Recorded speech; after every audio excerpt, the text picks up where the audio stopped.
నమస్తే, welcome to NSR news.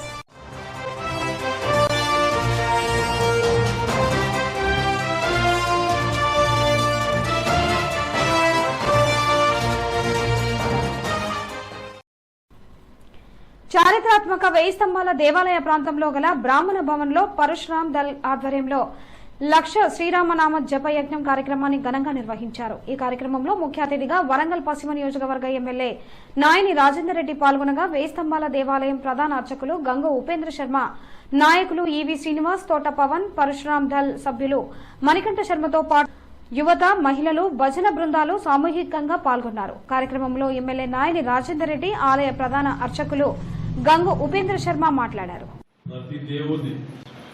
రోజు స్నానం చేయగానే జీవితంలో స్నానం చేయని రోజు అంటూ లేదు, కానీ చేసిన ప్రతిరోజు కూడా దేవుణ్ణి, అందరి దేవుళ్ళని తలుచుకుంటూ స్మరించుకుంటూ ప్రార్థించుకోవడం ప్రతి ఒక్క మానవుని లక్ష్యంగా భావించాలి. కానీ రాజకీయాలకు లేకపోతే ఇంకా వీళ్ళకు భగవంతులని దేవుళ్ళని తీసుకువచ్చి వారికి ఉన్న యొక్క పవిత్రతను తగ్గించకూడదని చెప్పి కూడా ఈ ద్వారా చెప్పక తప్పదు. ఎందుకంటే హిందూ దేవుని గురించుకుంటారు, ముస్లిం వస్తే అల్లా గురించుకుంటారు, క్రైస్తవులు ఎవరి ప్రార్థనలు వారు, ఎవరి మనస్తత్వం వారికి. అందరం మంచిగా ఉండాలి, అందులో నేను ఉండాలి అని కోరుకునే వ్యక్తులు మానవుడు, భగవంతుని నిజమైన భక్తుడు. ఇవ్వకుండా ఉండాలని కోరుకుంటూ ఈ యొక్క కార్యక్రమాన్ని తీసుకెళ్తున్నటువంటి వెంకట్ గారిని అభినందిస్తూ ప్రతి ఒక్కరు కూడా ఈ కార్యక్రమానికి సహకరించాలి, శాతమైన సహాయం కూడా చేయాలి, కాపాడుకోవాలి అనేది. కాంగ్రెస్ ప్రభుత్వంలో అందరికీ సమన్యాయం చేయడమే లక్ష్యమని, అందులో భాగంగానే ఈ నెల 28వ తేదీ నుండి జనవరి 5వ తేదీ వరకు ప్రజాపాలన కార్యక్రమం నిర్వహిస్తున్నామని రాష్ట్ర పర్యావరణ, అటవీ మరియు దేవాదాయ శాఖ మంత్రి కొండా సురేఖ అన్నారు. వరంగల్ నగరంలోని అబ్నుసాల్లో మంత్రి కొండా సురేఖ 2,78,30,38,000 రూపాయలు షాదీ ముబారక్, కళ్యాణ లక్ష్మి చెక్కులు పంపిణీ చేశారు. గత ప్రభుత్వంలాగా పార్టీ కార్యకర్తలకే అభివృద్ది సంక్షేమ ఫలాలు దక్కుతాయన్న ఆలోచన అవసరం లేదని, అర్హులైన ప్రతి ఒక్కరికి అభివృద్ది సంక్షేమ ఫలాలు దక్కుతాయని, కాంగ్రెస్ ప్రభుత్వం ప్రవేశపెట్టిన 6 గ్యారంటీల అమలుకు కట్టుబడి ఉన్నామని, వరంగల్ తూర్పు నియోజకవర్గం అభివృద్ది పదంలో ముందుకు తీసుకెళ్తామని, ప్రతి ఇంట్లో సభ్యురాలిగా ఉంటూ వారి కష్ట సుఖాల్లో పాలు పంచుకుంటానని సురేఖ అన్నారు. 31వ తారీఖు నుంచి 6వ తారీఖు వరకు కూడా మీ డివిజన్లలో మీకు ప్రజాపాలన అనేటువంటి కార్యక్రమం జరగబోతా ఉంది. అది ఎక్కడ పెడతారు అనేది కూడా మీకు చాటింగ్ ద్వారా తెలియజేయడం జరుగుతుంది. ఆ తర్వాత 1,16 చెక్కు ఈరోజు ఇవ్వడం జరుగుతూ ఉంది. కాకపోతే గత సంవత్సరాల కాలంగా కొంత ఆలస్యంగా నిధులు విడుదల కావడం వలన ఆ చెక్కుల పంపిణీ చాలా ఆలస్యమైన విషయం మీ అందరికీ తెలుసు. ఏది ఏమైనా కూడా నిర్మాణంలో ఒకటే చెప్తా ఉన్నాను, ఈరోజు ఇచ్చే చెక్కులే కాదు, పెండింగ్ లో ఉన్న చెక్కులు కూడా దయచేసి వాళ్ళను మన ఆఫీసుల నుండి తిప్పుకోకుండా వీలైనంత తొందరలో వాటిని కూడా మంజూరు చేయించి పంపిణీ చేయాల్సిన బాధ్యత మీద ఉందని చెప్పి విజ్ఞప్తి చేస్తా ఉన్నాను. ఇక్కడ వచ్చిన లబ్ధిదారులకు కూడా శుభాకాంక్షలు తెలియజేస్తా ఉన్నాను. మీ ఆడపిల్ల పెళ్ళైతే మేమున్నామంటూ ప్రభుత్వాలు ముందుకు రావడం అది ఒక మంచి పరిణామం. వరంగల్ పోలీస్ కమిషనరేట్ పరిధిలోని 2023 వార్షిక నివేదికను వరంగల్ సిపి అంబర్ కిషోర్ జా విడుదల చేశారు. గత సంవత్సరంతో పోల్చుకుంటే ఈ సంవత్సరం 7.71% నేరాలు పెరిగాయన్నారు. 2023లో 44 హత్యలు, 184 రేప్ కేసులు, 1705 మహిళలకు సంబంధించిన కేసులు, 5 కేసులో 3 పీడీఎస్ కేసులో అక్రమ రవాణా కేసులతో మొత్తం 18 మంది పీడీయాట్ నమోదు చేయడం జరిగిందని, 9 మందికి జీవిత ఖైదు, ఇద్దరికి 10 సంవత్సరాలకు పైగా శిక్షలు అమలయ్యాయని, 14,845 డ్రంక్ అండ్ డ్రైవ్ కేసులు నమోదు చేయడం జరిగిందని, 2008 యొక్క షీ టీమ్ కేసులు నమోదు చేయడం జరిగిందని అంబర్ కిషోర్ జా తెలిపారు. అంతేకాకుండా ఈసారి అసెంబ్లీ ఎన్నికలను సమర్థవంతంగా నిర్వహించామని, ఈ ఎన్నికల్లో 26 కేసుల్లో 6,15,00,000 54,849 రూపాయలు పట్టుకోవడం జరిగిందని, అసాంఘిక శక్తులపై ఉక్కుపాదం మోపుతున్నామని అంబర్ కిషోర్ జా తెలిపారు. ఈ విలేకరుల సమావేశంలో పోలీసు ఉన్నతాధికారులు పాల్గొన్నారు. వరంగల్ పోలీస్ కమిషనరేట్ హెడ్ క్వార్టర్లో మీ అందరికీ పిలవడం జరిగింది. మీరు అందరు వచ్చారు. Thank you to all. మనము ఇక్కడ ఈ ప్రోగ్రాంలో ఏ విధంగా మనం పని చేశాము, ఎక్కడ క్రైమ్ పెరిగింది, ఎక్కడ మా ఫోకస్ ఎక్కువ కావాలి అన్ని విషయం మీద మనము ఆలోచన చేసుకోవడానికి ఈ ఒక సంవత్సరం పనికి సొంత సెల్ఫ్ అప్రైజల్ అలాగా ఉంది. సో వరంగల్ పోలీస్ కమిషనరేట్లో ఈ సంవత్సరం 2023లో లాస్ట్ ఇయర్ నుంచి 7.71% ఓవరాల్ క్రైమ్ పెరిగింది. అది చాలా న్యాచురల్ ఉంది. ఎందుకు మనం ఫ్రీగా రిజిస్ట్రేషన్ చేస్తున్నాము. ప్రజలకు కూడా బాగా అవగాహన వచ్చింది ఏ విధంగా చట్టం వాళ్ళకి ఉన్న రైట్స్కి వాడుకోవాలి. సో ఈ 7.71% ఉంది. మీ దృష్టిలో కూడా ఏం విషయం వచ్చినా త్వరగా నా దగ్గర తీసుకురండి. మా సిబ్బంది, మా ఆఫీసర్స్, ఫెలో ఆఫీసర్స్ అందరు ఇక్కడ ఉన్నారు. వాళ్ళు అందరు రెగ్యులర్గా పోలీస్ స్టేషన్స్ విజిట్ చేస్తున్నారు. SHOs రెగ్యులర్గా ఫీల్డ్లో తిరుగుతున్నారు. ఇక్కడ కూడా మీకు ఏం విషయం ఉంటే మా దగ్గర రండి. మేము చట్టం పరంగా మీకు తప్పకుండా సహాయం చేస్తాము. Thank you. తెలంగాణ రాష్ట్ర ప్రభుత్వం మహిళలకు ఉచిత బస్సు ప్రయాణం వలన హన్మకొండ బస్ స్టేషన్లో సరిపడా బస్సులు ఉన్నా నేటి ఉచిత ప్రయాణంతో మహిళలు అధిక సంఖ్యలో ప్రయాణం చేస్తున్న సమయంలో రద్దీ పెరగడంతో నగరంలో పురుషులు బస్సుల రాక కోసం చాలా వేచి చూడవలసి వస్తుంది. ఒకవేళ బస్సు వచ్చినా ప్రయాణికులు చాలా ఇబ్బంది పడుతున్నారు. వయస్సు మీద పడ్డవాళ్లు బస్సు ఎక్కాలంటే చాలా ఇబ్బందులు పడుతున్నారు. అలాగే మహిళలు బస్సు ప్రయాణంలో సీట్లలో కూర్చోవడానికి ఒకరిని ఒకరు దూషించుకోవటం జరుగుతుంది. ఆర్టీసీ యాజమాన్యం బస్సుల సంఖ్య పెంచి అలాగే ఉచిత మహిళా ప్రయాణం చేసేవాళ్లు తప్పని పరిస్థితుల్లో వెళ్లాలనుకుంటే వెళ్లండి, దయచేసి ఉచిత ప్రయాణమని ప్రభుత్వానికి నష్టం చేకూర్చకండి అని పలువురు తమ అభిప్రాయాన్ని వ్యక్తం చేస్తున్నారు. తెలంగాణ కాలనీలో మురుగు కాలువ సమస్యను పరిష్కరించాలని రాష్ట్ర అటవీ పర్యావరణ దేవాదాయ శాఖ మంత్రులు శ్రీమతి కొండా సురేఖ అధికారులను ఆదేశించారు. మంగళవారం గ్రేటర్ వరంగల్ పరిధిలోని 42వ డివిజన్లోని తెలంగాణ కాలనీను మంత్రి సందర్శించి క్షేత్రస్థాయిలో మురుగు కాలువ సమస్యను పరిశీలించారు. ఈ సందర్భంగా మంత్రి కాలనీ మ్యాప్ ను పరిశీలించి అధికారులు కాలనీవాసులతో సమస్య గురించి చర్చించారు. కాలనీలో మంజూరు చేసిన బిల్డింగ్ పర్మిషన్లను పునఃపరిశీలించి సమస్యను పరిష్కరించి పక్షం రోజుల్లో మురుగు కాలువ నిర్మాణ శంకుస్థాపనకు చర్యలు తీసుకోవాలని అధికారులను మంత్రి ఆదేశించారు. ఈ కార్యక్రమంలో కమిషనర్ షేక్ రిజ్వాన్ బాషా, కార్పొరేటర్ గుండు చందన, పూర్ణచందర్, సిటీ ప్లానర్ వెంకన్న, పట్టణ ప్రణాళిక, ఇంజనీరింగ్, విద్యుత్ సంబంధిత శాఖల అధికారులు తదితరులు పాల్గొన్నారు. ఈ నెల 28 నుండి 30వ తారీఖు వరకు ఇండియన్ హిస్టరీ కాంగ్రెస్ సదస్సు నిర్వహించడం జరుగుతోందని కాకతీయ విశ్వవిద్యాలయం రిజిస్టర్ తెలిపారు.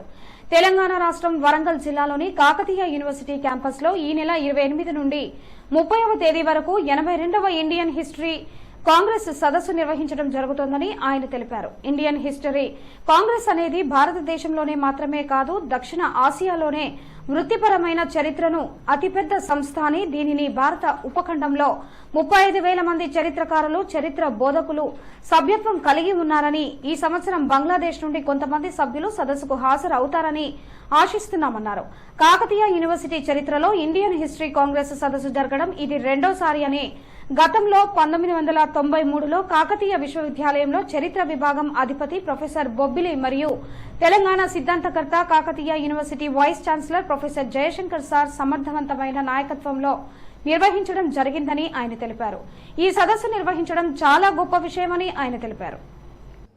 మన కాకతీయ విశ్వవిద్యాలయం హోస్ట్ చేయడం అనేది చాలా చారిత్రాత్మకమైనటువంటి నిర్ణయం కింద మేము భావిస్తున్నాం.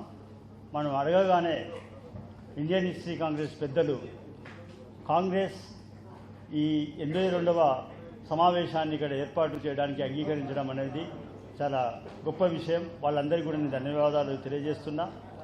సరిగ్గా 30 సంవత్సరాల క్రితం 1993లో మనం ఇండియన్ హిస్టరీ కాంగ్రెస్ అనేది ఇదే విశ్వవిద్యాలయంలో మనం చాలా ఘనంగా చేసుకోవడం జరిగింది. ఆ రోజు వైస్ ఛాన్సలర్గా ఉన్నటువంటి డాక్టర్ జయశంకర్ ఆధ్వర్యంలో జరిగింది. ఇవాళ నా ఆధ్వర్యంలో ఈ సెషన్ జరగడం అనేది జరగబోతున్నందుకు నేను చాలా హ్యాపీగా ఫీల్ అవుతున్నా. నిజాన్ని చెప్పాలంటే ఇది కాకతీయ విశ్వవిద్యాలయానికే కాకుండా ఈ తెలంగాణ ప్రాంతానికి కూడా ఇది ఒక గొప్ప సందర్భం అనే విషయాన్ని కూడా మీ ముందు నేను తెలియజేసుకుంటున్నా. మన ముందున్నటువంటి professor SCAN Rizvi Indian History Congress కార్యదర్శి, అలీగఢ్ ముస్లిం యూనివర్సిటీలో ఆచార్యులుగా పనిచేసిండు. మిడివల్ ఇండియన్ హిస్టరీ ఆర్కాలజీలో చాలా నిష్ణాతులైనటువంటి ప్రముఖ చరిత్రకారుడు. దాదాపు 50 ఆర్టికల్స్కు పైగా జాతీయ అంతర్జాతీయ స్థాయిలో ఆర్కియాలజీని కానీ లేకుంటే మిడివల్ ఇండియన్ హిస్టరీని ఏ రకంగా మనం ఇంటర్ప్రిటేషన్ చేయాలని దాని మీద చాలా ప్రతిభావంతమైనటువంటి ప్రశ్నలు కూడా రావడం జరిగింది. 1500 మంది నుంచి 2000 మంది వరకు మనకు ప్రముఖ చరిత్రకారులు, పరిశోధకులు హాజరవుతారు. ఇప్పటి వరకు ఇండియన్ హిస్టరీ కాంగ్రెస్లో 35,000 మంది లైఫ్ మెంబర్స్గా ఉండే ఏకైక ఒక పెద్ద సంస్థ ఇండియన్ హిస్టరీ కాంగ్రెస్ అనే విషయాన్ని కూడా మనం గుర్తుంచుకోవాల్సినటువంటి అవసరం ఉంటుంది. కాబట్టి మనకు కొన్ని ఆర్థిక ఇబ్బందులు ఉన్నప్పటికీ కూడా ఇది ఒక గొప్ప అవకాశం కాబట్టి దాన్ని అధిగమించి ఈ సదస్సును ముందుకు తీసుకుపోవాలనే లక్ష్యంతో దీన్ని ఏర్పాటు చేసుకోవడం జరిగింది. కొమరం భీం ఆసిఫాబాద్ జిల్లా సింగరేణి బెల్లంపల్లి ఏరియాలో సింగరేణి ఎన్నికలు ప్రధానంగా INTUC, AITUC, TBGKS, HMS యూనియన్ల మధ్య పోటీ జరుగుతోందని అనుకున్న నేపథ్యంలో TBGKS యూనియన్ అధినాయకత్వం ఎన్నికలకు వెళ్లొద్దని సూచనతో TBGKS యూనియన్ నాయకులు అయోమయంలో పడగా కొంతమంది INTCలో చేరారు. ఎన్నికలు సమీపిస్తుండటంతో TBGKS యూనియన్ నాయకులు చేసేదేమీ లేక AITUCకి మద్దతు తెలుపుతున్నారు. TBGKS నాయకులు ANTUCని ఓడగొట్టడమే ప్రధాన లక్ష్యమని పేర్కొంటున్నారు. ఇంకో పక్క HMS యూనియన్ తెలంగాణ జనసమితి పార్టీతో కోదండరాం మద్దతుతో సింగరేణి ఎన్నికల్లో గెలిపే లక్ష్యంగా ముందుకు సాగుతున్నామని SMS యూనియన్ అధ్యక్షులు రిహాజ్ అహ్మద్ అంటున్నారు. HMS యూనియన్ ఏ రాజకీయ పార్టీకి వంత పాడదని, మేధావులతో కలిసి కార్మికుల హక్కుల సాధన కోసమే ముందుకు సాగుతుందని, HMS యూనియన్ ద్వారానే కార్మికుల హక్కులు సాధించబడతాయని ఆయన పేర్కొన్నారు. సింగరేణి ఎన్నికలకు 2 రోజుల సమయం మాత్రమే ఉన్నందున ఏ యూనియన్ గెలుస్తుందో అని కార్మిక వర్గంలో చర్చ నడుస్తోంది. కొమరం భీం ఆసిఫాబాద్ జిల్లా కేంద్రంలో మేకలవాడలోని లక్ష్మక్కకు చెందిన ఇల్లు షార్ట్ సర్క్యూట్తో పాక్షికంగా దగ్ధమైంది. అరతులం బంగారం, 30,000 నగదు దగ్ధమైనట్టు బాధితులు తెలిపారు.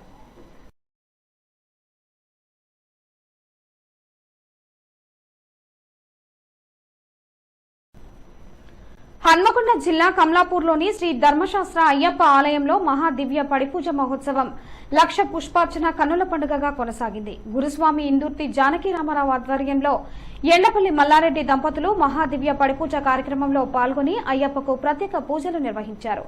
పడిపూజలో అయ్యప్ప స్వాములు భక్తిపాటలు, భజనలు ఆకట్టుకోగా శరణు ఘోషతో మారుమోగింది. అనంతరం ఏర్పాటు చేసిన 1,00,000 పుష్పార్చన కార్యక్రమంలో భక్తులు, అయ్యప్ప మాలదారులు పెద్ద ఎత్తున పాల్గొని అయ్యప్పకు పూలాభిషేకం నిర్వహించారు. 18 మెట్ల పూజా కార్యక్రమం భక్తి శ్రద్దలతో నిర్వహించారు. ఈ కార్యక్రమంలో శ్రీ ధర్మశాస్త్ర సేవా సమితి అధ్యక్షులు నేరెళ్ల అశోక్ గౌడ్, ప్రధాన కార్యదర్శి తౌటం కరుణాకర్, ఉపాధ్యక్షులు ఎండపల్లి మల్లారెడ్డి, నంగునూరి సాగర్ గుప్తా, కోశాధికారి మాటం కుమారస్వామి, కార్యదర్శి జగ్గు కృష్ణమూర్తి, సహాయ కార్యదర్శి విజయగిరి చంద్రసేన, డైరెక్టర్లు, అయ్యప్ప భక్తులు పాల్గొన్నారు. ఎప్పుడు ఎన్నికలు నిర్వహించినా బీజేపీ పార్టీ స్థానికేతరులకు సీట్లు కేటాయిస్తోందని, రాబోయే పార్లమెంటు ఎన్నికల్లో ఖచ్చితంగా స్థానికులకు టికెట్ కేటాయించాలని డిమాండ్ చేసిన మాజీ మంత్రి విజయరామారావు హన్మకొండ ప్రెస్ క్లబ్ లో ఏర్పాటు చేసిన విలేకరుల సమావేశంలో బీజేపీ పార్టీ ఎప్పుడు ఎలక్షన్లు వచ్చినా స్థానికులకు టికెట్ కేటాయించకుండా స్థానికేతరులకు టికెట్లు ఇస్తున్నారని, ప్రజలు స్థానికేతరులకు పట్టం కట్టలేక ఓట్లు వేయట్లేదని, తద్వారా సీట్లు కోల్పోతున్నామని, ఈసారి మాత్రం ఖచ్చితంగా స్థానికులకు మాత్రమే టికెట్ ఇవ్వాలని, అప్పుడే ప్రజలు గెలిపించుకుంటారని వారన్నారు. ఈ కార్యక్రమంలో బీజేపీ ఎస్సీ, ఎస్టీ నాయకులు పాల్గొన్నారు. అట్లాగే భావజాలం ఉంది, ఒక సేవా దృక్పథం ఉన్నటువంటి కార్యకర్తలు, నాయకులు ఈ ప్రాంతంలో పుష్కలంగా ఉన్నారు. ఉద్యమ స్ఫూర్తి ఉన్న వాళ్ళు ఉన్నారు, రాజకీయ సామాజిక స్ఫూర్తి కలిగిన వాళ్ళు ఉన్నారు. మరి అనేక ఉద్యమాలు చేసిన వాళ్ళే ఈ లోక్సభ ఎంపీకి దళిత సమాజం నుంచి వాళ్ళే అర్హులైతారు. కానీ ఇతర జిల్లాల్లో, ఇతర రాష్ట్రాల వాళ్ళు అర్హులు కాలేరు. పార్టీ కూడా ఆ దిశలో గమనిస్తుంది, సర్వే తెచ్చుకొని సర్వే పూర్తి స్థాయిలో సేకరిస్తుంది. వ్యక్తుల పరంగా వారి యొక్క గుణగణాలను, వారి యొక్క అంకితభావాన్ని, వారి యొక్క చరిత్రను క్షుణ్ణంగా పరిశీలించిన తర్వాతనే పార్టీ మరి టికెట్లు ఇస్తుంది. కానీ ప్రజలను మభ్యపెట్టి మీడియా ద్వారా మచ్చక చేసుకొని ఇంకేదో తప్పుడు సందేశం ఇచ్చే ప్రయత్నం చేస్తున్నటువంటి వ్యక్తుల వెంట పార్టీ వెళ్ళదు. పార్టీ నిజాయితీగానే పనిచేస్తుంది. ప్రజలలో ఉన్నటువంటి నాయకులకు కార్యకర్తలకు అండగా ఉంటుంది అని మేమందరం భావిస్తాం. హన్మకొండ జిల్లా హసన్పర్తి మండలం బావుపేట క్రాస్ రోడ్డు వద్ద ఘోర రోడ్డు ప్రమాదం జరిగింది. 2-వీలర్ బండి బస్సు ఢీకొనడంతో ఇద్దరికి తీవ్ర గాయాలయ్యాయి. ఒకరి పరిస్థితి విషమంగా ఉంది. క్షతగాత్రులు ధర్మసాగర్ కి చెందిన వారిగా గుర్తించారు. చికిత్స నిమిత్తం 108 సహాయంతో హాస్పిటల్ కి తరలించారు. పూర్తి వివరాలు తెలియాల్సి ఉంది. జైనూరు మండల కేంద్రంలో మర్లవాయి గ్రామంలో ఐటీడీఏపీఓ చాహత్ బాజ్పేయి సందర్శించారు. హైమన్ దర్ఫ్ బెట్టి ఎలిజబెత్ వర్ధంతి వేడుకలకు అన్ని ఏర్పాట్లు పూర్తి చేయాలని అధికారులకు ఆదేశం ఇచ్చారు. మర్లవాయి గ్రామంలో జనవరి 11వ తేదీన నిర్వహించే హైమాన్ దర్ఫ్ బెట్ ఎలిజబెత్ వర్ధంతి వేడుకలకు రాష్ట్ర పంచాయతీరాజ్ శాఖ మంత్రి సీతక్క రానున్నట్లు తెలిపారు. ఐటీడీఏపీఓ చాహత్ బాజ్పేయి ఈ సందర్భంగా వచ్చే అధికారులకు అన్ని సౌకర్యాలు కల్పించాలి. మొదటిసారిగా వస్తున్న శిశు శాఖ మంత్రి సీతక్క పర్యటనలో ఎటువంటి లోపం రాకుండా జాగ్రత్తలు పాటించాలని అధికారులకు తెలిపారు. గ్రామంలో ఎటువంటి సమస్య రాకుండా అందరూ కలిసికట్టుగా పనిచేయాలని ఆమె సూచించారు. ఈ వార్తలు ఇంతటితో సమాప్తం. నమస్కారం.